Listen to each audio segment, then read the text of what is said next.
Hello everybody, this is Marty from Marty's Moccasins and Things. Welcome to the show. You can find me on Facebook. Don't forget to like and subscribe if you do, share if you want. Today we're looking at Arrowhead video number 3. We've got this pretty little opalite. See-through, very classy, very nice.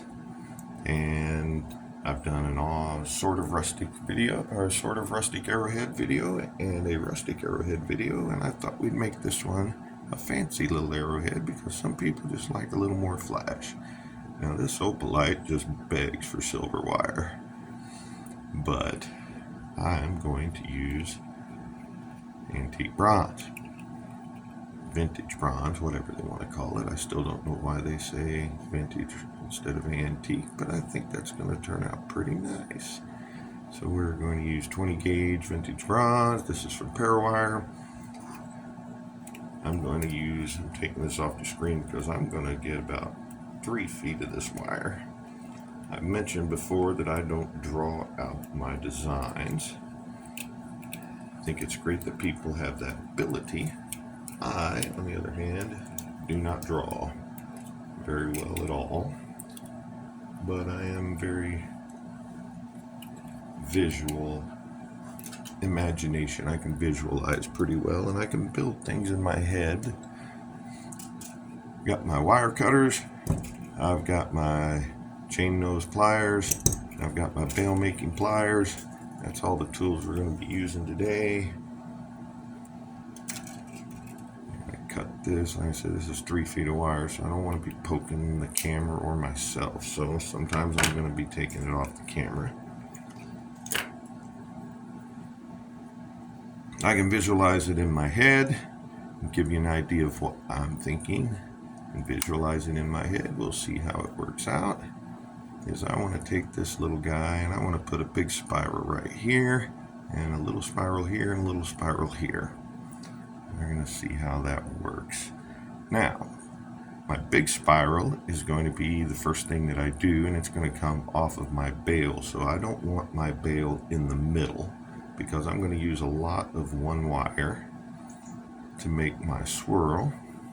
So I'm going to go a little, that should do about 6 inches or so off of center. And first step is to make our loops, and I'm going to be using my 3-loop system this time. So we're going to go around like we normally do once, and then we're going to go around. See, here's where normally we would stop here and we would have our 2 loops. I'm going to go one more, and that's another reason to use a little extra wire. But one more loop, you just want one wire to go around until it meets the other wire. Like so. Now when you're making the 3 loops, it gets a little more wonky.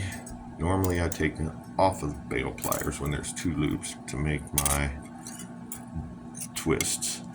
But I find that the circles get a little out of whack. Make this first one if you do it off the pliers. So I do it while it's still on the pliers. Make sure you've got your angle here. I'm going to need a few more loops, or twists. I'm going to need a few more twists to do the reinforcing section of the bail. So there. Now as you can see, that turned out pretty good. I got 3 loops there, so we're in business. Now I want to find my longer wire because that's going to be making my swirl.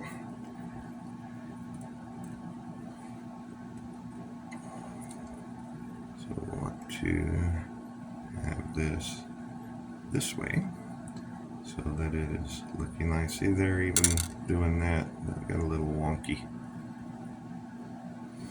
Alright, so we want to place our bail we want to bring this wire up so that on the back there's room for reinforcement. When I come across the back, it's going to come across all of this and it'll make the bail stronger.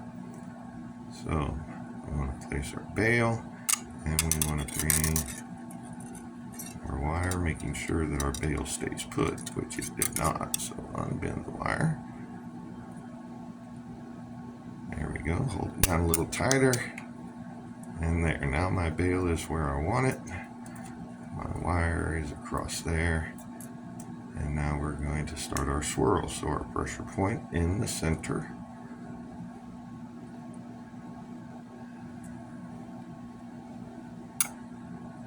And we're going to make a loop. And since we're going to make, that's how you start a swirl. Since we're going to make a swirl, I want this loop to be small. So I'm going to be pulling it down, down, down, and making sure that it's small. Now at this point, we want to make sure that the bail is in the middle. We want to make sure our small circle is close to the middle. It doesn't have to be perfect because perfect doesn't happen. And we just continue around, dodging my camera post here. Continue around. I'm keeping pressure on here, on my little loops, so that you just keep going around. And the more you go, the bigger your swirl gets. And I want a pretty big one up here, so it's going to be a few spins here. You just keep doing this until you get what you want.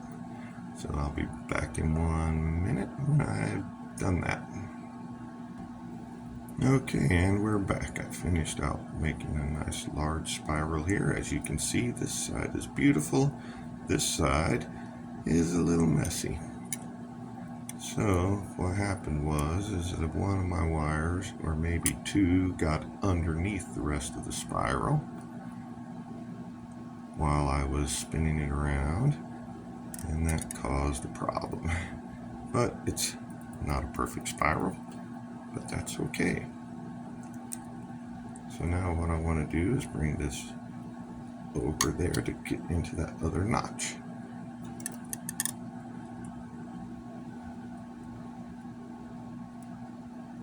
And I'm going to bring my other wire down to where they meet again. Now, something that you might want to notice that I'm going to do here is just because you've got your wires together in the back, it doesn't look too awful bad, I don't think. Might do a little adjusting.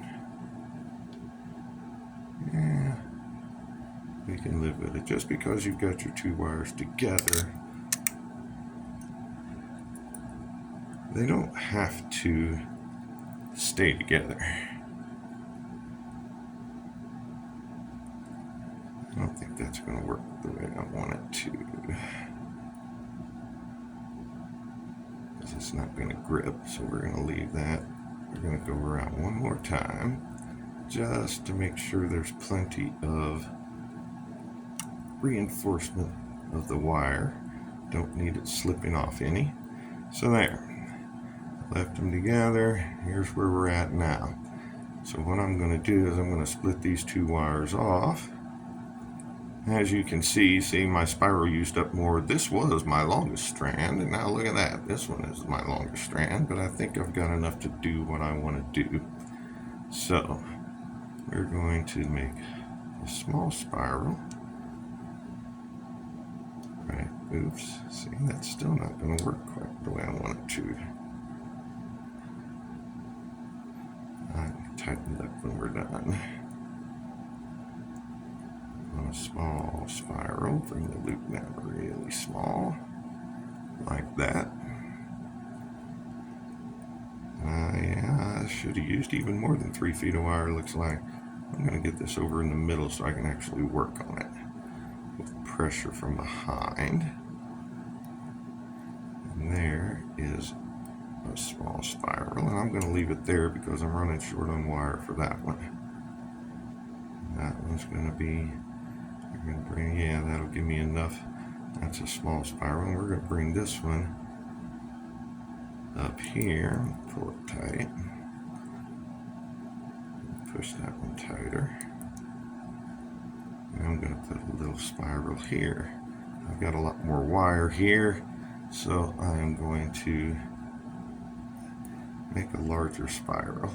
Still want that loop to be really small. Tug on it until it's small. There we go. Keeping pressure. Making sure that the wire follows itself around and gets small as well. It doesn't crawl underneath itself.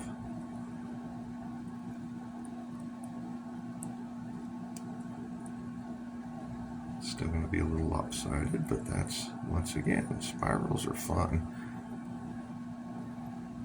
to look at. Doesn't matter if they're a little lopsided. So we got a small spiral. I think that'll work. I'm going to bring it around here. So now, here's my reinforcing part. This is reinforcing my bail.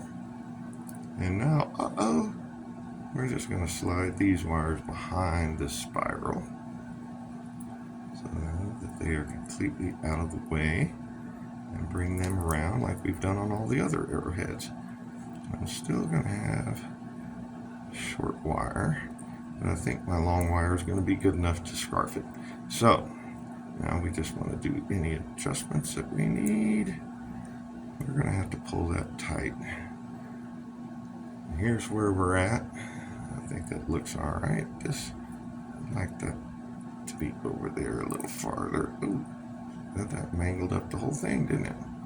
See, sometimes a push or a shove doesn't get you the desired results.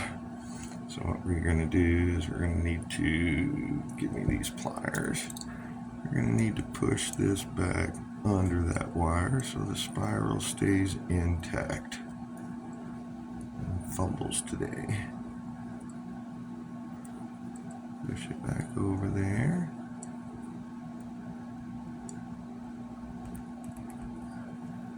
I guess it's going to have to stay where it was. Because there's no... There we go. Give it enough pressure. Alright. We are going to tighten these down because they're a little loose. We're just going to take them and pinch them and twist them. Pinch it and twist it.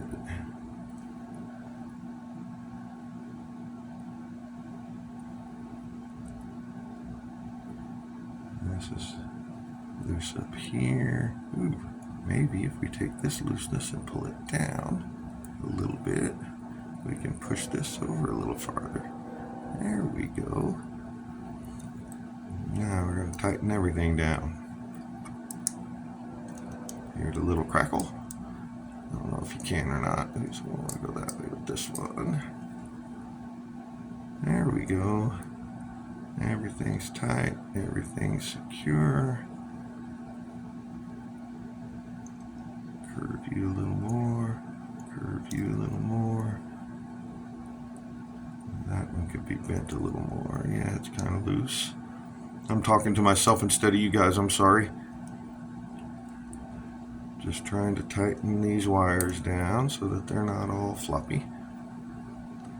There we go. I got that back over there again.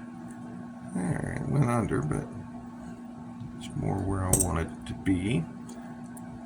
Okay, so here's what we've got. I'm running out of time. So basically, I'm just going to scarf this real quick. Keeping the wires together, running the scarf. The little guy is going to be a hassle. Scrush him over there.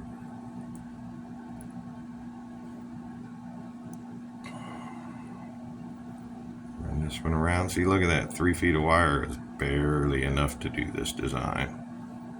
So I'm glad that I did that much anyway. Alright, now we got to do a little bit of cutting and tucking, because this little guy needs to be tucked around, squished flat.